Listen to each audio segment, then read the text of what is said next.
ಬೆಂಗಳೂರಿನಲ್ಲಿ ಆಟೋ ಚಾಲಕರ ಪರಿಸ್ಥಿತಿ ಯಾರು ಹೇಳೋರಿಲ್ಲ ಕೇಳೋರಿಲ್ಲ. ಎಲ್ಪಿಜಿ ಗ್ಯಾಸ್ ಸಂಕಷ್ಟ ಹೀಗೆ ಮುಂದುವರಿತಾ ಇದೆ. ಆಟೋ ಚಾಲಕರ ಬದುಕು ಅಕ್ಷರಶಃ ಈಗ ಬೀದಿಗೆ ಬೀಳ್ತಾ ಇದೆ.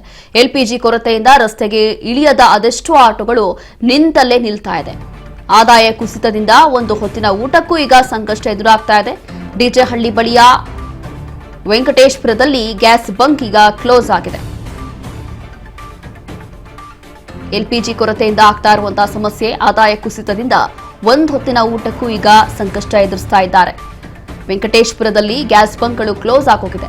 ಕಳೆದ 10 ದಿನಗಳಿಂದ ಕ್ಲೋಸ್ ಆಗಿರುವಂತಹ ಗ್ಯಾಸ್ ಬಂಕ್ ಇದು. ಎಲ್ಪಿಜಿ ಗ್ಯಾಸ್ಗಾಗಿ ಗಂಟೆ ಕಾಯ್ತಾ ಇದ್ದಾರೆ.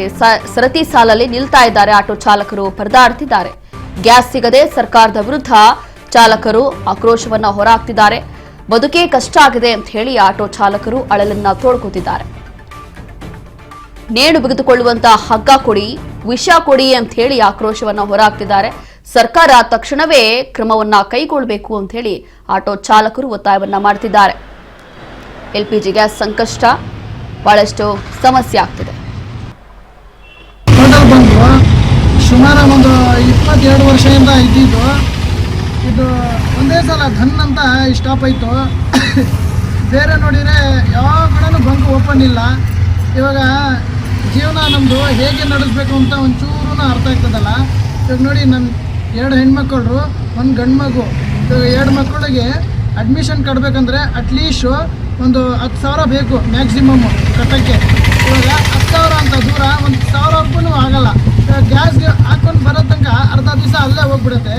ನೈಟು ಪೂರ್ತಿ ಜಾಗರಣೆ ಮಾಡಿ ಆಮೇಲೆ ಅರ್ಧ ದಿವಸದಲ್ಲಿ ಬಂದರೆ ಅದರಲ್ಲಿ ಏನು ದುಡಿಬೇಕು, ಕೊಡೋರಿಗೆ ಏನು ಕೊಡಬೇಕು, EMI ಇರಲಿ, ಅದು ಗಾಡಿದು EMI ಐತೆ, EMI ಹೇಗೆ ಕಟ್ಟಬೇಕು, ಮನೆ ಬಾಡಿಗೆ ಹೇಗೆ ಕಟ್ಟಬೇಕು, ಲೈಟ್ ಬಿಲ್ಲು, ಮೋಟ್ರ್ ಬಿಲ್ಲು ಎಲ್ಲದಕ್ಕೂ ಭಾಳ ತಲೆನೇ ನನಗೆ ಡಬಲ್ ಆಗಿಬಿಡ್ತದೆ. ನಾನು ಮೊನ್ನೆ ಕೂತ್ಕೊಂಡು ಏನು ಯೋಚನೆ ಮಾಡಿದೆ, ದಾರ ಹಾಕ್ಕೊಂಡು ಸತ್ತೋಗ್ಬಿಡೋಣ ಅಂತ ಯೋಚನೆ ಮಾಡಿದೆ. ಇದೇ ಥರ ಇದ್ದರೆ ಬೇರೆ ಏನೂ ಆಗಲ್ಲ ಗತಿ. ನಾವೆಲ್ಲ ದಾರ ಹಾಕ್ಕೊಂಡು ಇಲ್ಲ ಔಷಧಿ ತಿನ್ಕೊಂಡು ಸತ್ತೋಗ್ಬಿಡ್ಬೇಕು, ಆ ಥರ ಆಗಿಬಿಡುತ್ತೆ ರೀತಿ. ನಾನು ಸರ್ಕಾರದಿಂದ ಏನೋ ಒಂದು ರಿಕ್ವೆಸ್ಟ್ ಮಾಡ್ತಾಯಿದ್ದೀನಿ, ನೋಡಿ ಎಲ್ಲ ಕಡೆ ಸ್ವಲ್ಪ ಓಪನ್ ಮಾಡಿಬಿಟ್ರೆ ಗ್ಯಾಸ್ ಬಂಕು, ಏನೋ ಸ್ವಲ್ಪ ನಿಮ್ಮ ಕಡೆಯಿಂದ ನಮಗೆ ಸಹಾಯ ಸಿಗುತ್ತೆ. ಏನೋ ಒಂದು ಮನೆ ನಡೆಯೋ ಥರ ನೀವು ಆ ಥರ ಸಹಾಯ ಮಾಡಿಬಿಟ್ರೆ ಭಾಳ ಸಂತೋಷ ಆಗುತ್ತೆ ಸಾಹೇಬ್ರೆ. ಭಾಳ ಕಷ್ಟದಲ್ಲಿದ್ದೀನಿ. ಏನು ನೀವು ನಮ್ಮ ಮೇಲೆ ಕಣ್ಣಿಟ್ಬಿಟ್ರೆ ಭಾಳ ಖುಷಿ ಆಗುತ್ತೆ. ಅಷ್ಟೇ ನಾನು ಹೇಳೋ ಉತ್ತರ ಅಷ್ಟೇ. ಟೋಟಲ್ ಕ್ಲೋಸ್ ಆಗಿ ಗ್ಯಾಸ್ ಬಂಕು 25ನೇ ತಾರೀಕು ಬರುತ್ತೆ ಅಂತ ಹೇಳಿದ್ದಾರೆ ಸ್ಟಾಕು. ಆಟೋ ಡ್ರೈವರ್ ಡೈಲಿ ಬಂದು ಕೇಳ್ತಾ ಇದ್ದಾರೆ, ಗ್ಯಾಸ್ ಯಾವಾಗ ಬರುತ್ತೆ, ಏನು ಸ್ಟಾಕ್ ಇಲ್ಲ ಅಂತ ಎಲ್ಲ ಕೇಳ್ತಾ ಇದ್ದಾರೆ. 25ನೇ ತಾರೀಕು ಬರುತ್ತೆ ಅಂತ ಹೇಳಿದ್ವಿ, ಸ್ಟಾಕ್ ಸಿಗ್ತಾ ಇಲ್ಲ. ಆಟೋ ಡ್ರೈವರ್ ಡೈಲಿ ಬಂದು ಕೇಳ್ತಾನೆ ಇದ್ದಾರೆ. ಇನ್ನು ತುಂಬ ಹಳೆ ಬಂಕು ಅಂತೀರಾ? 22 ವರ್ಷ ಆಯಿತು ಓಪನ್ ಆಗಿ. ತುಂಬ ಹಳೆ ಬಂಕು ಇದು.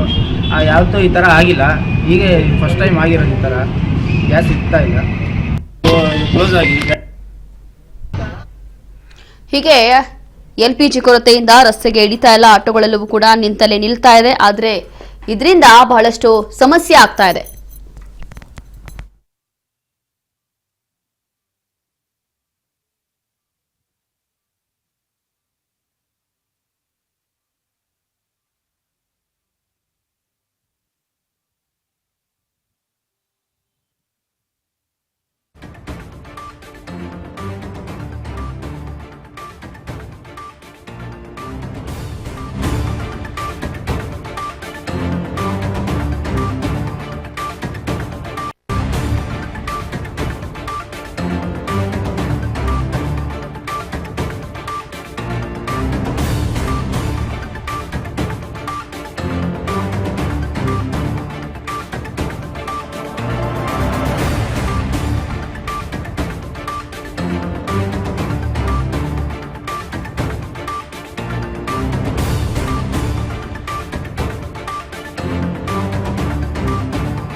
ಸರ್ಕಾರ ತಕ್ಷಣವೇ ಕ್ರಮವನ್ನ ಕೈಗೊಳ್ಳಬೇಕು ಅಂತ ಹೇಳಿ ಆಟೋ ಚಾಲಕರು ಆಕ್ರೋಶವನ್ನ ಹೊರಹಾಕ್ತಿದ್ದಾರೆ. ಎಲ್ಪಿಜಿ ಗ್ಯಾಸ್ ಸಂಕಷ್ಟ ಹೀಗೆ ಮುಂದುವರೆದ್ರೆ ಇನ್ನ ಆಟೋ ಚಾಲಕರ ಬದುಕು ಈಗ ಬೀದಿಗೆ ಬೀಳ್ತಾ ಇದೆ. ಒಂದು ಹೊತ್ತದ ಊಟಕ್ಕೂ ಕೂಡ ಸಮಸ್ಯೆ ಆಗ್ತಾ ಇದೆ. ಇನ್ನ ಆದಾಯ ಕುಸಿತ ಆಗ್ತಿದೆ. ಆಟೋ ನಿಂತಲ್ಲೇ ನಿಲ್ತಾ ಇದೆ.